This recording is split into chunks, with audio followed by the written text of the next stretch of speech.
सत्ता के संघर्ष में हमेशा हमें 2 पक्ष दिखाई देते हैं।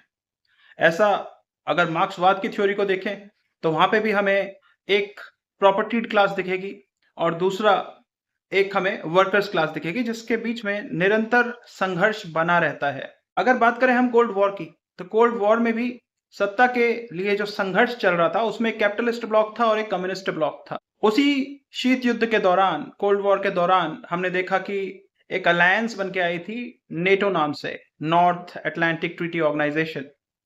उसी नेटो की समिट अमेरिका के वॉशिंगटन में अभी चल रही थी और उसके कंक्लूड होने पे, उसके संपन्न होने पे आखिरी दिन हमें जो 32 नेटो देश हैं, उनकी एक संयुक्त स्टेटमेंट हमें मिली है। और संयुक्त स्टेटमेंट में उन्होंने जो मुख्य रूप से बात कही है, वो यही है कि यूक्रेन में जो युद्ध चल रहा है, जो रशिया ने यूक्रेन के ऊपर एग्रेशन कमिट किया है, उसको लेके सारे नेटो देशों ने ये कहा है कि वो यूक्रेन के साथ खड़े हैं।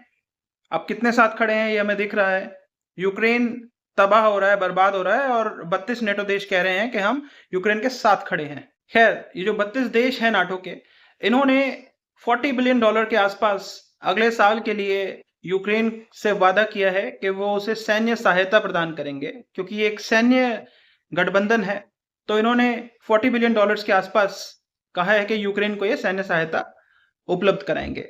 इसमें एयर डिफेंस सिस्टम होगा, जो कि एक बहुत महत्वपूर्ण बात है यूक्रेन के लिए। उसकी बहुत आवश्यकता भी है यूक्रेन को, जो युद्ध चल रहा है उसके दृष्टिगत।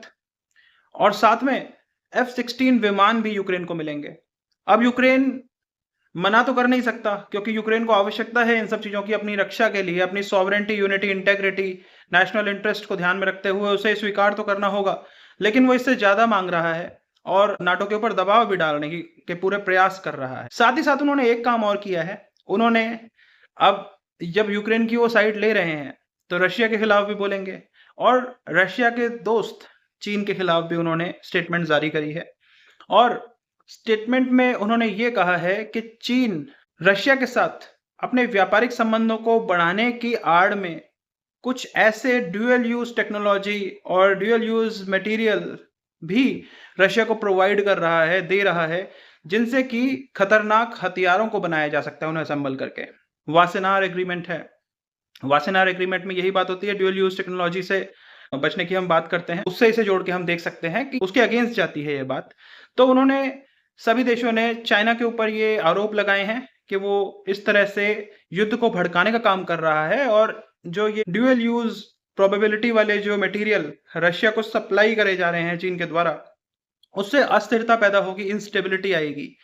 और इन सब बातों के कारण अब जब नेटो ने चीन के खिलाफ बोल ही दिया है, तो चीन ने भी इसकी प्रतिक्रिया में यही कहा है कि नेटो को ये चाहिए कि वो शांति के उपाय के ऊपर विचार करें, कैसे शांति स्थापित की जा सकती है और जो अनर्गल आरोप हैं इनको लगाने से बचें। तो खैर, ये तो रहा कि नेटो को लेके विश्व पटल पे एक जो cold war sort of situation चल रही है, जिसमें कि यूक्रेन पिस रहा है, यूक्रेन के लोग पिस रहे हैं, अमेरिका और रशिया इन दोनों के मतभेदों के कारण। तो वो तो चल रहा है, लेकिन हमें इंतजार है तो सिर्फ शांति का। और ये शांति कैसे स्थापित होगी, इसमें भारत का क्या रोल होगा और भारत के साथ साथ और देश भी कैसे रूस को और यूक्रेन को शांति स्थापित करने के लिए मना सकते हैं, इसके बारे में हमें विचार करना होगा। इस पे आपकी क्या राय है? अवश्य साझा करें। जय हिंद।